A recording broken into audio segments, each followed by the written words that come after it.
Hey everyone, what's going on? Nexius here, bringing you guys another Windwalker monk guide. I figured today I would talk about Touch of Karma because you can do a lot of cool things with this ability. It's not your average defensive cooldown like Fortifying Brew, where you just press it and you take reduced damage or you are healed. It actually has a lot of interesting uses, and that's what I want to cover in this video today.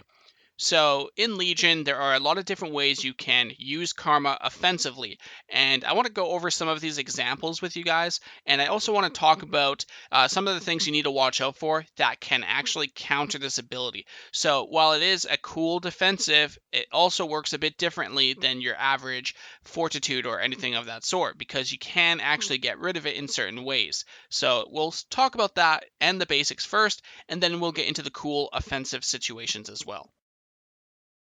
So with the basics, what you need to know is that after 50% of your health is taken in damage during Karma, it will actually fall off and break. So you need to be careful because some players think they can break it right away, and to your surprise, you're going to die even after you press Karma. So you got to be really careful when you use it against certain compositions. Turbo is one of the most common. I've seen some turbos try to break through it within a couple of seconds. I haven't run into a turbo in months, but back at the beginning of Legion, when they were quite powerful with burst damage, that's what they would do. I would Karma, and they would just go right through and kill me instantly anyway. So you got to be careful based off damage output.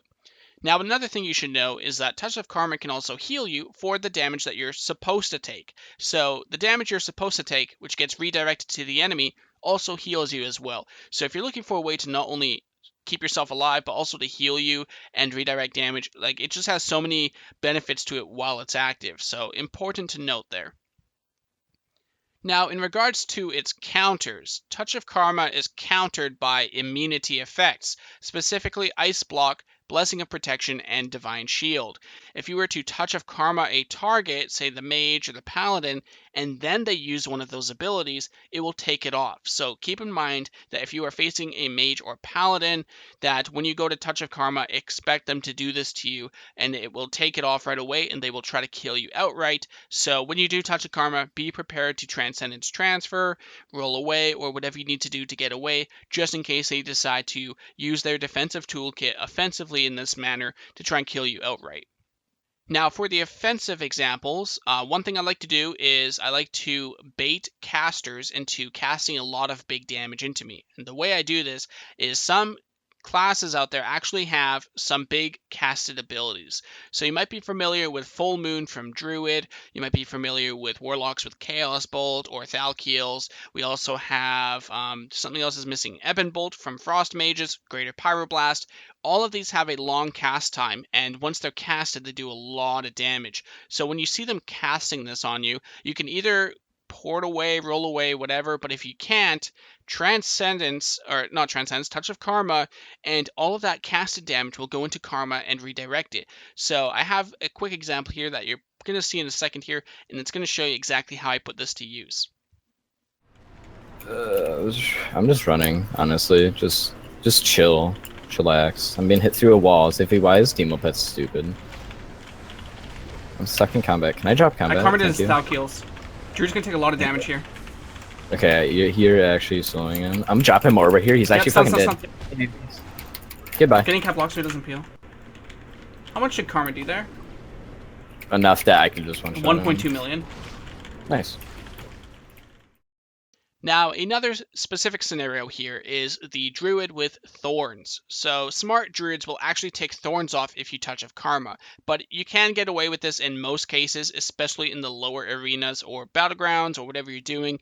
If a Druid throws Thorns on them and they don't pay attention, you can actually continue to attack them, Touch of Karma, and any of the damage you're supposed to take from Thorns will instead redirect to them through Touch of Karma. So you can actually technically use Touch of Karma as an extra offensive cooldown, but you can also use it to protect yourself at the same time from Thorns. So it's important to note here that Touch of Karma can be used not only defensively, but also offensively to keep yourself attacking so you don't have to switch off or get away. Just keep in mind, again, I have to stress this a lot, that sometimes it's not worth this risk, because if they can actually survive or not use cooldowns, next thing you know it, their partner has burst damage and then they straight up kill you because you don't have Touch of Karma.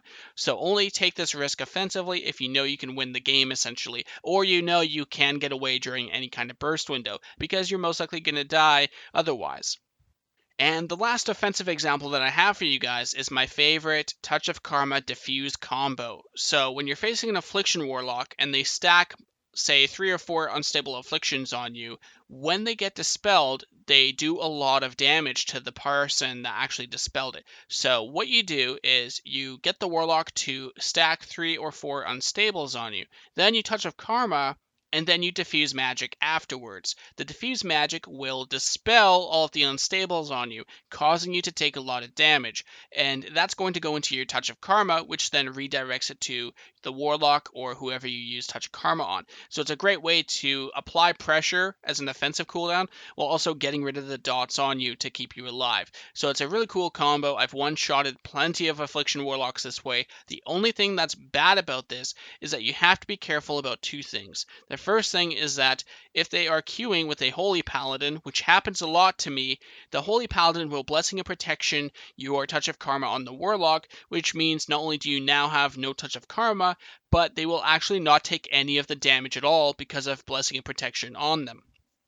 The second thing is you are not only sacrificing Touch of Karma in an offensive manner here, but you are also sacrificing Diffuse Magic in an offensive manner. And on top of that, you are sacrificing Healing Elixirs for the Diffuse Magic, which means you're pretty much going all offensive Glass Cannon here for this kind of combo. If you can catch them by surprise and they're not with a Holy Paladin, then it's really big. But otherwise, it's generally not worth using. I just like to have fun with it in the lower ratings when I know I can just blow a Warlock up. So overall, those are my quick scenarios on how I use Touch of Karma aggressively. I'm a very aggressive playstyle monk, and these are just some examples of how I do that. So even though there's been a lot of pruning in the game, there's still some ways to show off different playstyles, and this one is definitely one of mine. So I do hope you guys enjoy this small guide on Touch of Karma. Thank you so much for watching, and I'll see you next time.